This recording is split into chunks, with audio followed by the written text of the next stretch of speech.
وسلم کی عالم شباب میں اللہ تعالیٰ نے وہ فرشتوں کے ذریعے سے بھیجا اور حکم فرمایا کہ اس پتھر کو جو ہے خانہ کعبہ میں نصب کیا جائے۔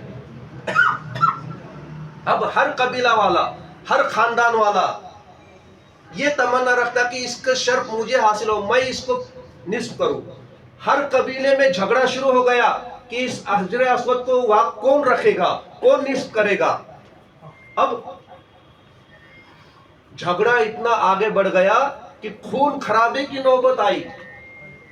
آخر کار کچھ بزرگ لوگ تھے، سمجھدار لوگ تھے، تجربے کار لوگ تھے، انہوں نے کہا ایک کام کرتے ہیں کہ فیصلہ کر پر چھوڑتے ہیں، کل صبح جو سب سے پہلے خانہ کعبہ میں آ جائے وہی یہ حجر اسود نصب کرے گا، دیوار میں بٹا دے گا۔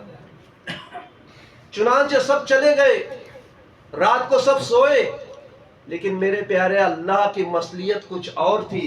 اللہ کو یہی پسند تھا کہ میرا محبوب کے مبارک ہاتھوں سے وہ حجر اسود خانہ کعبہ میں نصب کیا جائے۔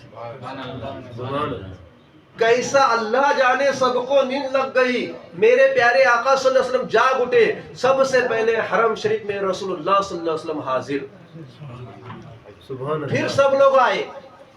اب فیصلے کے مطابق جو سب سے پہلے آنا تھا اسی کے ہاتھوں سے وہ حجر اسود خانہ کعبہ میں بٹانا تھا، نصب کرنا تھا، لگانا تھا۔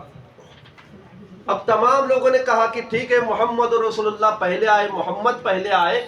اس وقت تو آپ نے اعلان نبوت بھی نہیں کیا تھا، تو انہی کے ہاتھوں سے وہ نصب کیا جائے۔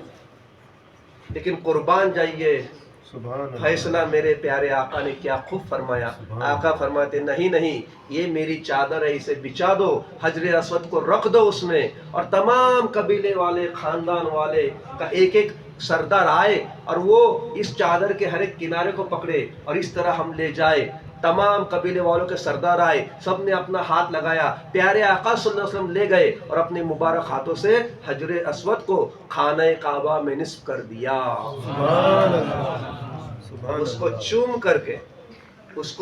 کر کے طواف شروع ہوتا ہے کہ نہیں؟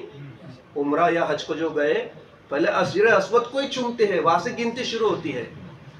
اب حجر اسود کو چومنا شرک ہے کہ بدعت ہے؟ کچھ لوگ کہتے ہیں شرک ہے، بدعت ہے، ہم چومے تو کہتے شرک ہے، بدعت ہے۔ اب حجر اسود کے بارے میں کیا کہتے ہو؟ وہاں بھی تو چومنے کو اللہ نے کہا ہے۔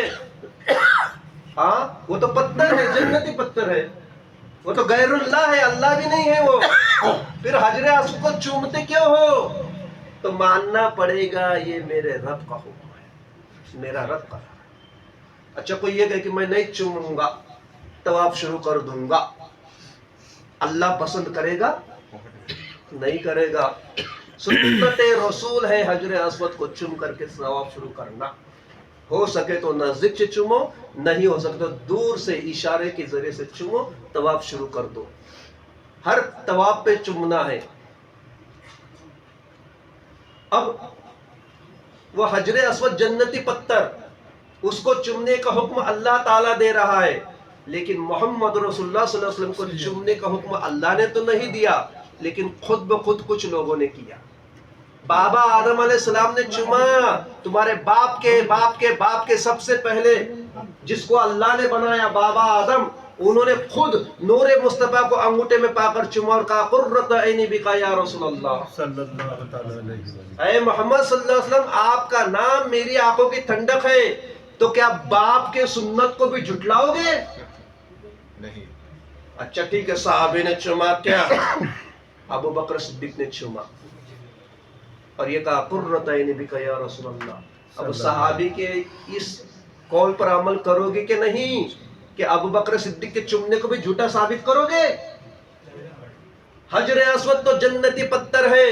حضرت عمر بن خطاب رضی اللہ تعالیٰ عنہ جب خانہ کعبہ کا طواف کرنے کے لیے آئے اور حجر اسود کو چومنے کا موقع آیا تو عمر کہتے ہیں، اے حجر اسود، یہ عمر تجھے اس لیے بوسہ نہیں دے رہا ہے کہ تو جنتی پتھر ہے، تجھے اللہ تعالیٰ نے بھیجا ہے۔ یہ عمر تجھے اس لیے نہیں چوم رہا ہے، یہ عمر اس لیے بوسہ دے رہا ہے کہ میرے پیارے آقا صلی اللہ علیہ وسلم نے تجھے چوما ہے۔ صحابہ کا عقیدہ، عمر بن خطاب کا عقیدہ، میرے آقا نے چوما ہے اس لیے عمر چوم رہا ہے۔ تو صحابہ کے طریقے پر ہی ہمیں چلنا ہے نا، کہ کسی اور کے طریقے پر چل کر زندگی گزارو گے. بہرحال بہت بڑا جھگڑا جو ہے بچ گیا. میرے پیارے آقا کا یہ فیصلہ تمام قبیلے والے کو پسند آ گیا.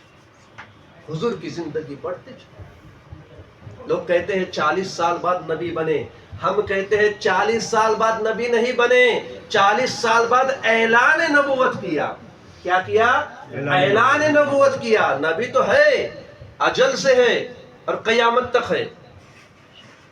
اعلان نبوت 40 سال بعد ہوا. کچھ اللہ تعالیٰ کی مصلیت ہوگی.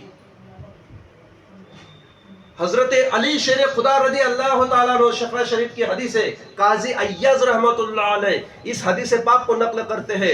حضور صلی اللہ علیہ وسلم اعلان نبوت سے پہلے حضرت علی کہتے ہیں میں آقا صلی اللہ علیہ وسلم کے 7 پہاڑوں سے گزر رہا تھا، تو جیسے میں پہاڑوں سے گزر رہا تھا میرے کانوں میں یہ آواز سنائی دی کہ پہاڑوں سے، پہاڑ کے پتھر سے مجھے یہ آواز سنائی دیتی تھی، الصلاۃ والسلام علیک یا رسول اللہ، الصلاۃ والسلام علیک یا حبیب اللہ.